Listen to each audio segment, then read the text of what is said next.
பசியோடு யார் வந்தாலும் உடனே ஒருவேளை சோறு கிடைக்கும்னு நம்பி வர இடம் உங்கள் ஆஃபீஸ் தான். பசி பட்டினின்னு கிடந்து வந்த ஆள் இதை பண்ணுறாருனா சரி. நீங்கள் வசதியான வீட்டில் வளர்ந்து வந்தவர்.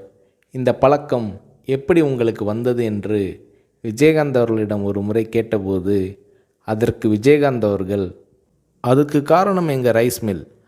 மதுரை மில்லில் நான் இருந்தப்போ வேலையாட்களை கவனிப்பேன். ஒரு தூக்கு சட்டியில் சோறு இருக்கும். மதியம் பாதியை சாப்பிட்டு விட்டு மறுபடியும் வேலைக்கு போயிடுவாங்க. 3-3:30 மணிக்கு மிச்சம் மீதியை சாப்பிடுவாங்க. எனக்கு வர சாப்பாட்டு பாத்திரங்களை கழுவுவதற்கு போட்டியே இருக்கும். காரணம், அதில் பாதி சாப்பாடு மிச்சம் இருக்கும். உலகத்தில் பெரிய கொடுமை பசி கொடுமை தான். வயிறு காஞ்சி வந்து நின்றவனுக்கு என்ன சொன்னாலும் ஏறாது. தவிர பெரியவங்க சொல்லுவாங்க, மனுஷனுக்கு எது கொடுத்தாலும் எவ்வளவு கொடுத்தாலும் பத்தாது, வேணும் வேணும் என்று தான் கேட்பான்.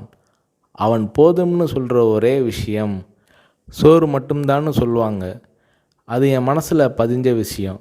என்னால் கொடுக்க முடியுது, செய்கிறேன். நான் சம்பாதிக்கிறது மக்கள் காசு. என் உழைப்புக்கு அதிகமாகவே ஊதியம் தராங்க. அதில் ஒரு பகுதியை படிப்பு அது இதுன்னு அவங்க உதவிக்காக செலவழிக்கிறது என்னோட பொறுப்பு என்கிறார் விஜயகாந்த்.